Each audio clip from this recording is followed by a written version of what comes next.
पाकिस्तान के राजनयिक से संबंध के आरोप हैं। ज्योति मल्होत्रा पर पाकिस्तान के लिए जासूसी करने का आरोप है।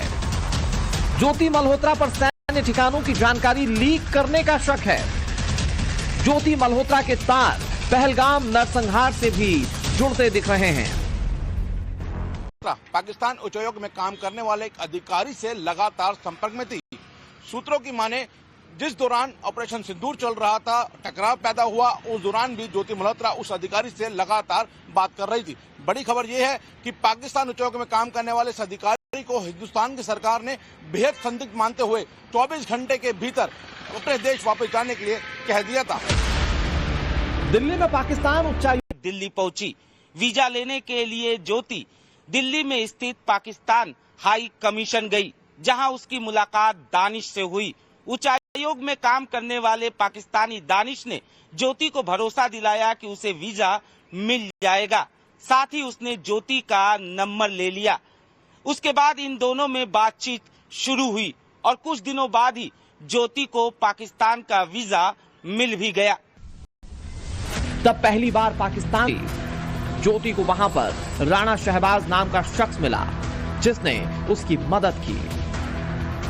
ज्योति मल्होत्रा ने शाकिर का नंबर को हमने 5 दिन की रिमांड पे लिया है, पूछताछ जारी है। यह लगातार पाकिस्तानी नागरिक के संपर्क में थी, उसके बारे में इससे पूछताछ की जाएगी। ज्योति मल्होत्रा जब पाकिस्तान में घूम रही थी, उससे मरियम नवाज क्यों मिली? भारत की एक आम यूट्यूबर की पाकिस्तान में पुलिस और आर्मी के जवानों ने आवाभगत क्यों की? पाकिस्तानी दूतावास और खुफिया एजेंसी इस हिंदुस्तानी यूट्यूबर पर इतनी मेहरबान क्यों थी? पाकिस्तान से लौटने के चंद दिनों बाद ही ज्योति मल्होत्रा को चीन का वीजा आखिर कैसे मिल गया? ये सवाल इसलिए भी अहम है क्योंकि ज्योति मल्होत्रा के सोशल मीडिया की इमेज अच्छी दिखाने की भी कोशिश कर रहा था। इन्हीं में से एक ज्योति मल्होत्रा थी। हालांकि ज्योति की गिरफ्तारी गजला नाम की महिला से पूछताछ के बाद हुई। गजला वो पंजाब के रहने वाली थी, जो लगातार दानिश के लिए काम कर रही थी। गजाला के साथ यासीन मोहम्मद को भी पाकिस्तान पुलिस ने गिरफ्तार किया था। ये भी पुलिस ज्योति मल्होत्रा के बैंक खातों की जांच भी करेगी। ज्योति मल्होत्रा के मोबाइल फोन और बरामद इलेक्ट्रॉनिक गैजेट फॉरेंसिक जांच के लिए भेजे जाएंगे। ज्योति को यूपीआई और अन्य माध्यमों से जो पैसा पहुंचा, उसके मनी ट्रेल की जांच की जा रही है। कुल मिलाकर ज्योति की एक एक चीज खंगाली जा रही है। जो भी उनके फाइनेंशियल ट्रांजैक्शंस हैं, ट्रैवल डिटेल्स हैं, और उसके क्योंकि जो उसके ट्रैवल डिटेल्स है दैट डिफाइज उसके जो नॉन सोर्स ऑफ इनकम है उससे ज़्यादा है, तो वो कहाँ से उसके फंडिंग हो रही है। पिछले दिनों ज्योति मल्होत्रा इंडोनेशिया गई थी। वहां पर बाली में उसकी मुलाकात लाहौर के एक लड़के सवाल जवाब करने को तैयार है, क्योंकि जिस हिसार की रहने वाली है ज्योति, वहां पर कई ऐसे सैन्य ठिकाने और एयर स्ट्रिप हैं जो भारत के लिए महत्वपूर्ण है। गंभीर मामला है, देश के हित का है। इसको गहराई से इसकी जांच करनी चाहिए और दोषी है तो उसको छोड़ना नहीं चाहिए, निर्दोष को फंसाना नहीं चाहिए। ज्योति हिसार के न्यू अग्रसेन कॉलोनी के रहने वाली है। ज्योति के पड़ोसी इस खुलासे से खुद शॉक्ड हैं।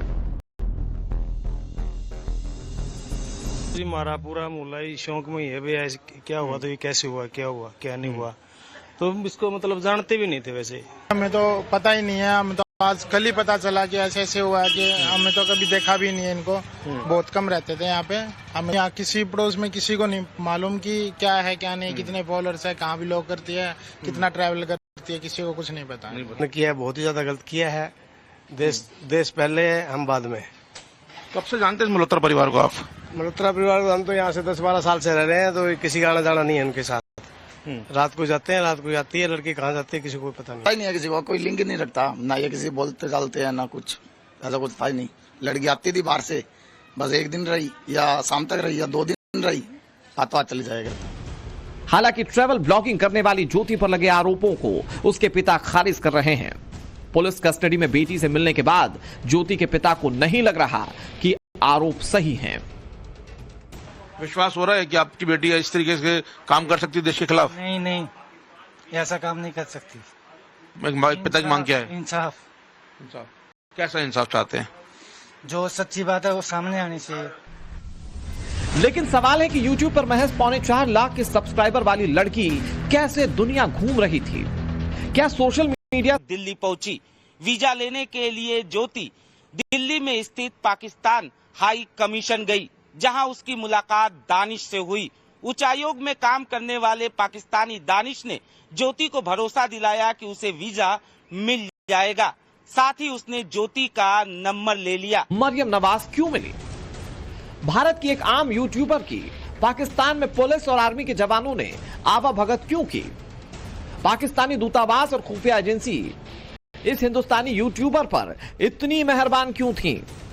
पाकिस्तान से लौटने के चंद दिनों बाद ही ज्योति मल्होत्रा को चीन का वीजा आखिर कैसे मिल गया? यह सवाल इसलिए भी अहम है क्योंकि ज्योति मल्होत्रा के सोशल मीडिया की इमेज अच्छी दिखाने की भी कोशिश कर रहा था। इन्हीं में से एक ज्योति मल्होत्रा थी। हालांकि ज्योति की गिरफ्तारी गजला नाम की महिला से पूछताछ के बाद हुई। गजला वो पंजाब की रहने वाली थी जो लगातार दानिश के लिए काम कर रही थी। गजाला के साथ यासीन मोहम्मद को भी पाकिस्तान पुलिस ने गिरफ्तार किया था। यह भी पुलिस ज्योति मल्होत्रा के बैंक खातों की जांच भी करेगी। ज्योति मल्होत्रा के मोबाइल फोन और बरामद इलेक्ट्रॉनिक गैजेट फॉरेंसिक जांच के लिए भेजे जाएंगे। ज्योति को यूपीआई और अन्य माध्यमों से जो पैसा पहुंचा उसके मनी ट्रेल की जांच की जा रही है। कुल मिलाकर ज्योति की एक एक चीज खंगाली जा रही है। जो भी उनके फाइनेंशियल ट्रांजैक्शंस हैं, ट्रैवल डिटेल्स हैं, और उसके क्योंकि जो उसके ट्रैवल डिटेल्स है दैट डिफाइज उसके जो नॉन सोर्स ऑफ इनकम है उससे ज़्यादा है, तो वो कहाँ से उसके फंडिंग हो रही है। पिछले दिनों ज्योति मल्होत्रा इंडोनेशिया गई थी। वहां पर बाली में उसकी मुलाकात लाहौर के एक लड़के हैं जो भारत के लिए महत्वपूर्ण है। गंभीर मामला है, देश के हित का है। इसको गहराई से इसकी जांच करनी चाहिए और दोषी है तो उसको छोड़ना नहीं चाहिए, निर्दोष को फंसाना नहीं चाहिए। ज्योति हिसार के न्यू अग्रसेन कॉलोनी के रहने वाली है। ज्योति के पड़ोसी इस खुलासे से खुद शॉक्ड हैं। हमारा पूरा मोहल्ला ही शौक में ही है, भाई ऐसे क्या हुआ तो ये कैसे हुआ, क्या हुआ क्या नहीं हुआ, तो इसको मतलब जानते भी नहीं थे। वैसे हमें तो पता ही नहीं है, हमें तो आज कल ही पता चला कि ऐसे ऐसे हुआ है कि हमें तो कभी देखा भी नहीं है इनको। बहुत कम रहते थे यहाँ पे। हमें यहाँ किसी पड़ोस में किसी को नहीं मालूम कि क्या है क्या नहीं, कितने फॉलोअर्स है, कहाँ भी लोग करती है, कितना ट्रैवल करती है, किसी को कुछ नहीं पता। किया है, बहुत ही ज्यादा गलत किया है। देश पहले है, हम बाद में। कब से जानते हैं मल्होत्रा परिवार को आप? मल्होत्रा परिवार को हम तो यहाँ से 10-12 साल से रह रहे हैं, तो किसी का आना जाना नहीं है उनके साथ। रात को जाते हैं, रात को जाती है लड़की, कहाँ जाती है किसी को पता नहीं है, किसी को कोई लिंक नहीं रखता, ना ये किसी बोलते चालते हैं ना कुछ, ऐसा कुछ था ही नहीं। लड़की आती थी बाहर से, बस एक दिन रही या शाम तक रही या 2 दिन रही, हाथों हाथ चली जाएगा। हालांकि ट्रैवल ब्लॉगिंग करने वाली ज्योति पर लगे आरोपों को उसके पिता खारिज कर रहे हैं। पुलिस कस्टडी में बेटी से मिलने के बाद ज्योति के पिता को नहीं लग रहा कि आरोप सही हैं। विश्वास हो रहा है कि आपकी बेटी इस तरीके से काम कर सकती है देश के खिलाफ? नहीं, ऐसा काम नहीं कर सकती। पिता की मांग क्या है? इंसाफ। कैसा इंसाफ चाहते हैं? जो सच्ची बात है वो सामने आनी चाहिए। लेकिन सवाल है कि YouTube पर महज 4.25 लाख के सब्सक्राइबर वाली लड़की कैसे दुनिया घूम रही थी? क्या सोशल